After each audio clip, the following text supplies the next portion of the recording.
அந்த மனித உரிமை ஆணைக்குழுவையும் நாங்கள் செயலிழக்க செய்ய போவதாக அல்லது இதற்கு அரசியல் தலையீடு செய்ய போவதாகவும் அதுக்கு இருக்கின்ற ஆணையாளை நியமிப்பதிலும் கூட அரசியல் தலையீடு இருப்பதாகவும் லஞ்ச ஒழிப்பு ஆணைக்குழுவை பலப்படுத்துகின்ற அந்த ஆணைக்குழுவை சுயாதீனமாக செயல்படுகின்ற செயற்பாட்டுக்கு நாங்கள் ஆதரவளித்திருக்கின்றோமே தவிர அவர்களை பராமரிப்பதற்காக வேண்டியே இந்த பணம் ஒதுக்கப்பட்டிருக்கின்றது. மக்களுடைய வரிப்பணத்தில் வாழ்ந்து சொகுசை கண்டவர்களாகவே முன்னைய ஆலோசகர்கள் இருக்கின்றார்கள் என்பது தெரியும். இதற்கு முன்னர் இருந்த ஜனாதிபதிகள் உங்களுக்கு எல்லோருக்குமே தெரியும். ஒரு ஜனாதிபதிக்கான செலவு தொகையை நாங்கள் பார்க்கின்ற போது 38,000 மில்லியன் ரூபாய் கடந்த 2024 ஆண்டு முன்னர் இருந்த ஜனாதிபதி. 2025 ஆண்டு எங்களுடைய ஜனாதிபதிக்கு வெறும் 3,000 மில்லியன் ரூபாய் செலவு. விசேடமாக இன்று ஜனாதிபதிக்கான நிதி ஒதுக்கீடு சம்பந்தமாக ஆன விவாதம் இன்று இடம்பெற்றுக் கொண்டிருக்கின்றது. இந்த விவாதத்தின் பொழுது ஒரு சில கருத்துக்களை கூறுவதற்கு எனக்கு சந்தர்ப்பத்தை அளித்த உங்களுக்கு எனது முதலில் நன்றியை நான் தெரிவித்துக் கொள்கின்றேன். எங்கள் எல்லோருக்குமே தெரியும், இன்று நாட்டில் ஒரு புதிய அத்தியாயம் ஒன்று உருவாகி இருக்கின்றது என்பது முழு நாட்டு மக்களும் ஏற்றுக்கொள்கின்ற ஒரு உண்மை. அந்த வகையில் எங்களுக்கு எல்லோருக்குமே தெரியும், கடந்த 6 மாதங்களுக்கு முன்பு இந்த நாட்டில் இது நாள் வரைக்கும் இருந்த நிலைமைகளை மாற்றி ஒரு புதிய அரசாங்கம் அல்லது ஒரு மாற்றத்தை எதிர்பார்க்கின்ற மக்களுக்கு மாற்றத்தை கொண்டு வருவதற்கான ஒரு அரசாங்கம் ஒன்று உருவாகும்.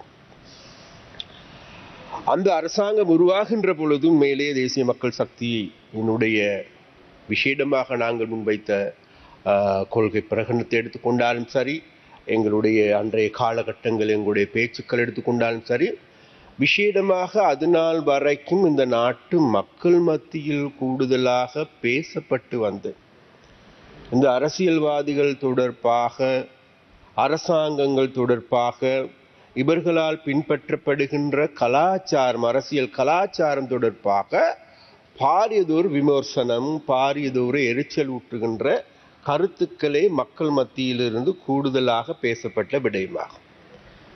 அந்த வகையில் எங்களுக்கு எல்லோருக்குமே தேவைப்பட்டது இந்த நாட்டில் உண்மையிலேயே ஒரு அரசியல் கலாச்சாரம், புதிய அரசியல் கலாச்சாரம் ஒன்று உருவாக வேண்டும் என்று மக்கள் மத்தியில் ஒரு விருப்பம் ஏற்பட்டது. அப்ப அந்த அடிப்படையில் விசேடமாக அது நாள் வரைக்கும் இருந்த கலாச்சாரத்தை நாங்கள் எடுத்து பார்க்கின்ற பொழுது, அரசியல்வாதிகள் எடுத்துக்கொண்டால் உறுப்பினர் அவர்களே, இந்த அரசியல்வாதிகள் எல்லாவற்றுக்கும் மேலானவர்கள்.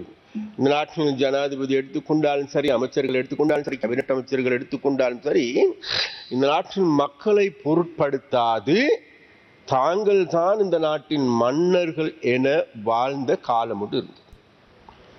அப்ப அதன் பொழுது அவர்கள் கையிலேயே சட்டமா, நீதியா அல்லது ஏனைய நிறுவனங்களுக்கு பிரதிநிதிகளை நியமிப்பதான் அல்லது எல்லா வகையிலும் இவ்வகாரான செயற்பாடுகளை இவர்களால் முன்னெடுக்கப்பட்டவையாக இருக்கு. அப்ப அந்த வகையில் இருந்து நாங்கள் பார்க்கின்ற போது நாட்டு மக்கள் மத்தியில் இந்த ஒரு பிரச்சனை தொடர்பாக பெரியதோர் வெறுப்புணர்வு ஏற்பட்டிருந்தது. அந்த வெறுப்புணர்வின் காரணமாகவே விசேடமாக கடந்த வருடம் செப்டம்பர் மாதம் இந்த நாட்டில் ஜனாதிபதியாக மக்கள் அனுரகுமார் திசாநாயக்க அவர்களை தெரிவு செய்கிறார்.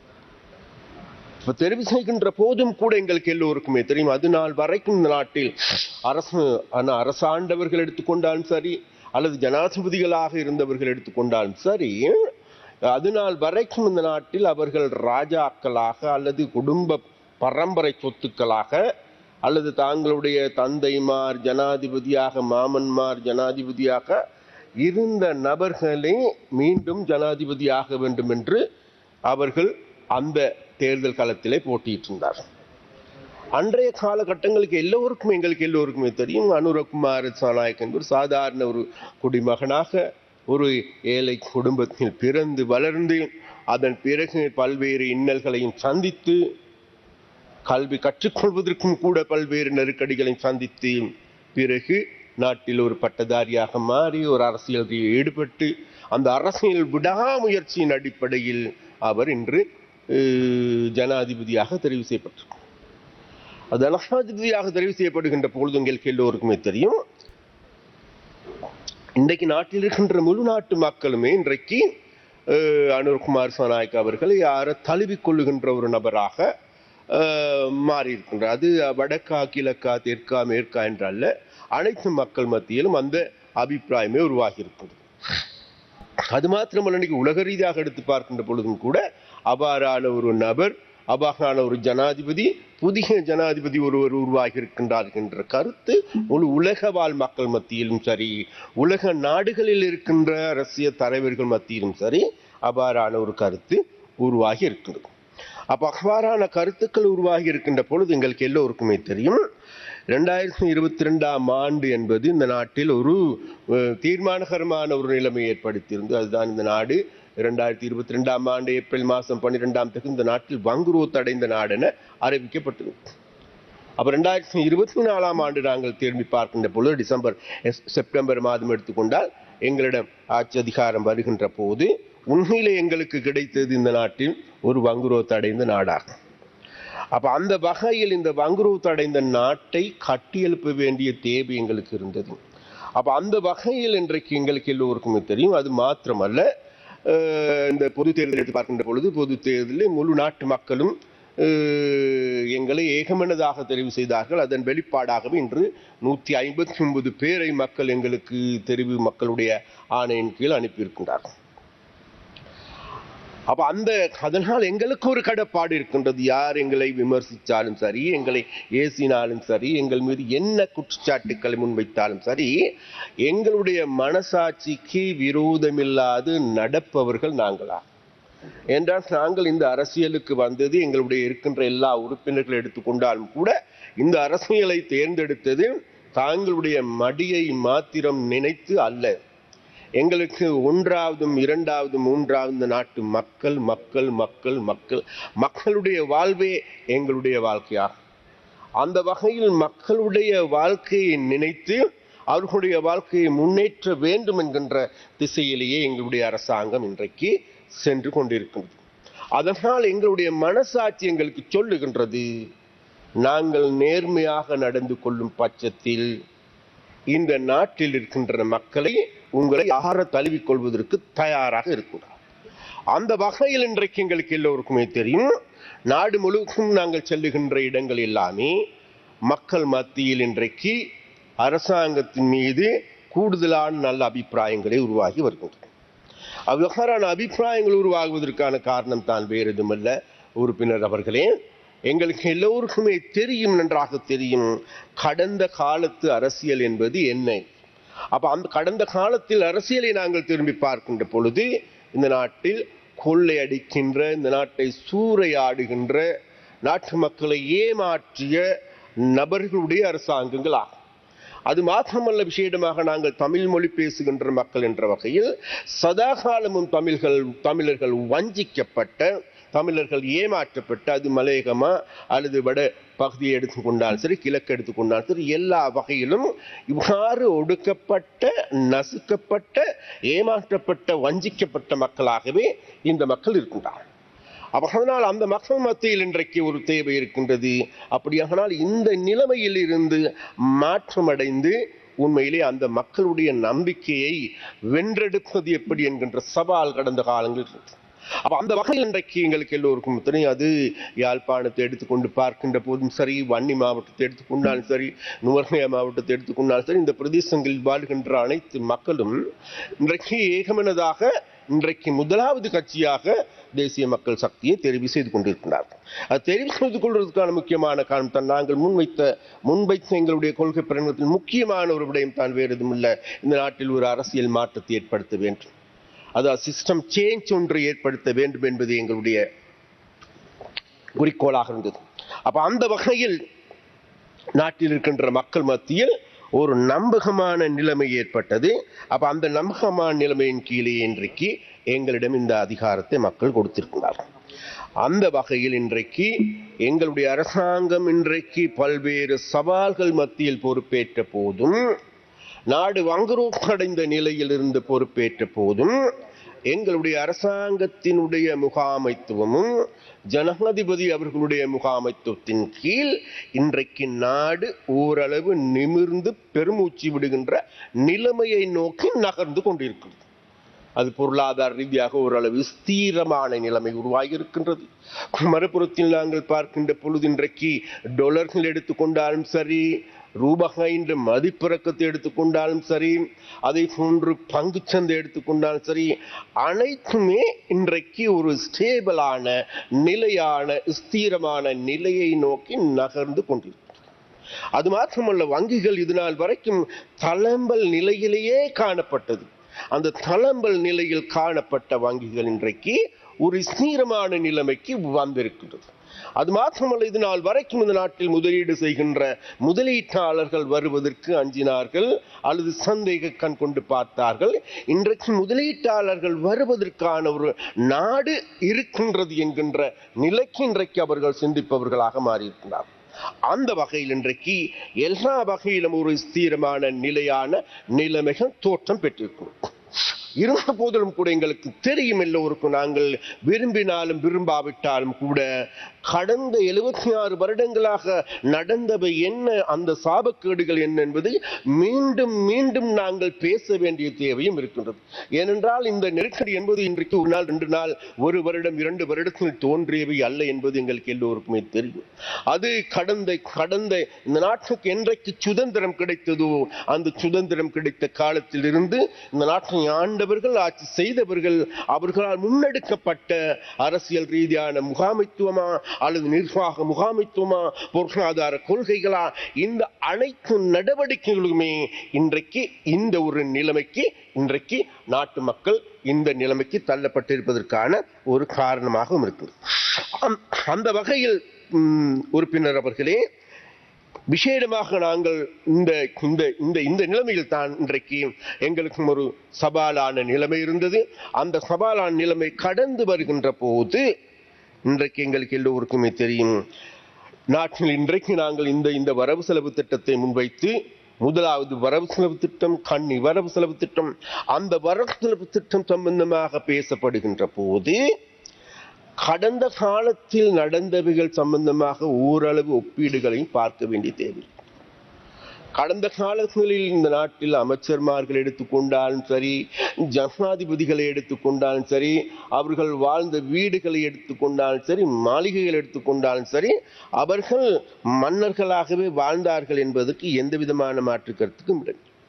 அப்ப அந்த வகையில் இன்றைக்கு நாங்கள் பார்க்கின்ற பொழுது இன்றைக்கு அந்த நிலைமைகள் மாறி இருக்கின்றது. அந்த நிலைமையில் மாறி இருக்கின்ற போது இன்றைக்கு எங்களுக்கு தெரியும், காலையில் இந்த விவாதத்தில் பலர் உரையாற்றுகின்ற பொழுது எங்கள் மீது பாரிய விமர்சனங்களை முன்வைக்கின்றார். விமர்சனங்களை நாங்கள்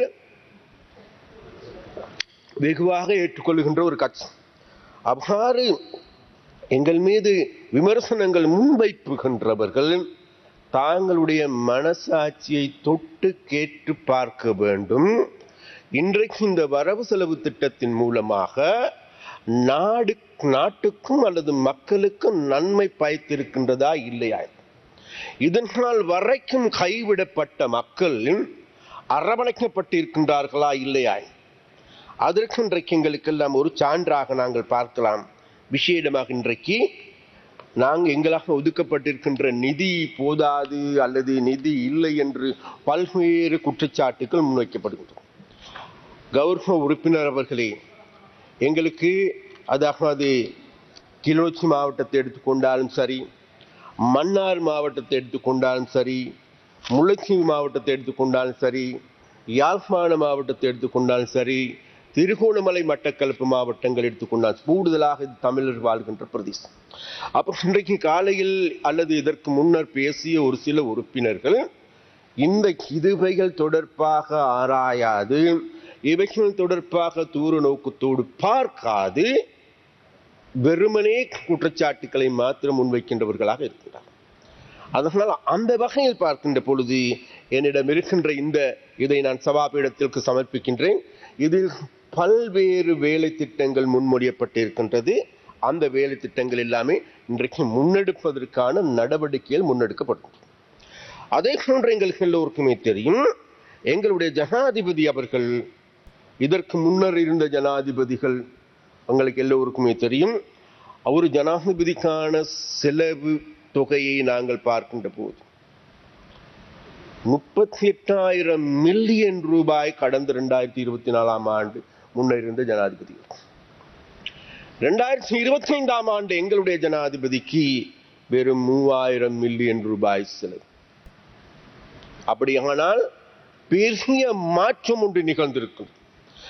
மாற்றம் நிகழ்வதற்கான காரணம் என்னவென்றால் வேறு எதுவுமல்ல, இதற்கு முன்னர் இருந்த ஜனாதிபதிகளுடைய ஆலோசகர்கள் எடுத்து பார்க்கின்ற பொழுது 39 பேர் இருந்ததாக கூறப்படுகின்றது. அவர்களுக்கு வெறுமனே அவர்களை பராமரிப்பதற்காக வேண்டியே இந்த பணம் ஒதுக்கப்பட்டிருக்கின்றது. மக்களுடைய வரிப்பணத்தில் வாழ்ந்து சொகுசை கண்டவர்களாகவே முன்னைய ஆலோசகர்கள் இருக்கின்றார்கள் என்பது தெரியவர் ஒன்று. அதே போன்று எங்களிடம் விசேடமாக ஒரு சிலர் சொல்லுகின்றார்கள், நாங்கள் இப்பொழுது இன்றைக்கு இந்த சுயாதீனமாக்கப்பட்டிருக்கின்ற இந்த சுயாதீன ஆணைக்குழுக்கள், பல குழுக்கள் இருக்கின்றது. போலீஸ் ஆணைக்குழு எடுத்துக்கொண்டாலும் சரி, லஞ்ச ஆணைக்குழு எடுத்துக்கொண்டாலும் சரி, மனித உரிமை ஆணைக்குழு எடுத்துக்கொண்டாலும் சரி, இன்று காலையிலும் கூட அதாவது இந்த மனித உரிமை ஆணைக்குழுவை இல்லாது செய்ய போகின்றது அல்லது மனித உரிமை குழு ஆணைக்குழுக்களுக்கு பல்வேறு நெருக்கடி ஏற்பட போகின்றது என்று பல்வேறு குற்றச்சாட்டுகள் முன்வைக்கின்ற போது கௌரவ பிரதி உறுப்பினர் அவர்களே, சுயாதீன ஆணைக்குழுக்களுக்கு அதாவது லைப்ரரி கமிஷனுக்கு கடந்த 2024 ஆண்டு 950 மில்லியன் ரூபாய் ஒதுக்கப்பட்டிருந்தது. எங்களுடைய அரசாங்கத்தின் 2025 ஆண்டுக்கு 1374 மில்லியன் ரூபாய் ஒதுக்கப்பட்டிருக்கிறது. அந்த வகையில் நாங்கள் அதாவது லஞ்ச ஒழிப்பு ஆணைக்குழுவை பலப்படுத்துகின்ற, அந்த ஆணைக்குழுவை சுயாதீனமாக செயல்படுகின்ற செயற்பாட்டுக்கு நாங்கள் ஆதரவளித்திருக்கின்றோமே தவிர அதை இல்லாது ஒழிப்பதற்கான நடவடிக்கை எடுக்கவில்லை. ஒன்று. அதே போன்று எங்களுக்கு எல்லோருக்கும் தெரியும், மனித உரிமை ஆணைக்குழு இந்த நாட்களில் கூடுதலாக பேசப்படுகின்ற ஒரு நிறுவனமாகும். ஏனென்றால் அண்மையிலும் கூட எங்களுடைய வெளிநாட்டு அமைச்சர் விஜித் தேராத் அவர்கள் வெளிநாடுகள் சென்று இது சம்பந்தமாக பேசப்படுகின்ற பொழுது அது சம்பந்தமாக பல்வேறு கருத்துக்கள் இன்றைக்கு கூறப்படுகின்றது. அது மாத்திரமல்ல, அந்த மனித உரிமை ஆணைக்குழுவையும் நாங்கள் செயலிழக்க செய்ய போவதாக அல்லது இதற்கு அரசியல் தலையீடு செய்ய போவதாகவும், அதுக்கு இருக்கின்ற ஆணையாளை நியமிப்பதிலும் கூட அரசியல் தலையீடு இருப்பதாகவும் கூறப்பட்டு அதில் எந்த விதமான உண்மையும் கிடையாது. இதற்கு முன்னர் இருந்த அரசாங்கங்கள் அதற்கு ஒதுக்கியிருந்த நிதி எடுத்துக்கொண்டால் 398 மில்லியன் ரூபாவாகவும், நாங்கள் 449 மில்லியன் ரூபாய் அதற்காக ஒதுக்கீடு செய்யப்பட்டிருக்கின்றது. மேலும் இந்த அதாவது மனித உரிமை ஆணைக்குழுவை மேலும் பலப்படுத்துகின்ற, அவர்களுடைய சுயாதீனத்தை பாதுகாக்கின்ற நடவடிக்கையை கூடுதலாக எடுக்கப்பட்டிருக்கின்றது. அதே போன்று இன்றைக்கு அண்மை காலங்களில் கூடுதலாக இந்த போலீஸ் ஆணைக்குழுவின் மூலமாக இன்றைக்கு போலீசாரிடம் பல்வேறு இடமாற்றங்கள் நிகழ்கின்றது. இடமாற்றங்கள் நிகழ்கின்ற பொழுது இது எல்லாமே ஒரு தப்பரத்தை மட்டும் இதெல்லாமே அரசியல் தலையீட்டின் கீழ் அல்லது இந்த நாட்டில் இருக்கின்ற தேசிய மக்கள் சக்தியினுடைய அரசாங்கத்தின் எம்பிமார்களுடைய தேவையை பூர்த்தி செய்வதற்கு ஆகவே செயற்படுகின்றது என்ற குற்றச்சாட்டு முன்வைக்கப்படுகின்றது. அதில் எந்த விதமான உண்மையும் கிடையாது. ஏனென்றால் போலீஸ் ஆணைக்குழுவுக்கு கடந்த வருடம் 207 மில்லியன் ரூபாய் ஒதுக்கப்படுகின்றது. இவ்வருடம் 245 மில்லியன் ரூபாய் ஒதுக்கீடு செய்யப்படும். அந்த வகையில் கௌரவ உறுப்பினர் அவர்களே, எங்களுடைய அரசாங்கம் என்பது அல்லது நாங்கள் இந்த வரவு செலவு திட்டத்தின் மூலமாக முடிக்குமான மட்டும் எங்களுடைய சுயாதீன தன்மையை பாதுகாத்திருக்கின்றோம். நாட்டு மக்களுக்கு எங்களுடைய அர்ப்பணிப்புகளை வெளிக்காட்டியிருக்கின்றோம். எங்களுடைய செலவுகளை குறைப்பதற்கான சரியான முகாமைத்துவத்தை நாங்கள் செய்திருக்கின்றோம். அதே போன்று இந்த நாட்டில் இல்லாது போயிருக்கின்ற தேசிய ஒற்றுமையை வலுப்படுத்துவதற்கான வரவு செலவு திட்டமாகவே இந்த வரவு செலவு திட்டத்தை நாங்கள் பார்க்கின்றோம். அதனால் தான் வடகிழக்கு விசேடமாக இந்த யுத்தத்தால் பாதிக்கப்பட்ட மக்களுடைய வாழ்க்கையை மேன்மைப்படுத்துவதற்காகவே கூடுதலான நிதி ஒதுக்கீடுகள் செய்யப்பட்டிருக்கிறது. அதனால் நாங்கள் எதிர்பார்க்கின்றோம் அந்த நிலைமைகள் மக்கள் புரிந்து கொள்வார்கள் என்று. நன்றி, வணக்கம். ගරු හර්ෂණ රාජකරුණා මන්ත්‍රීතුමා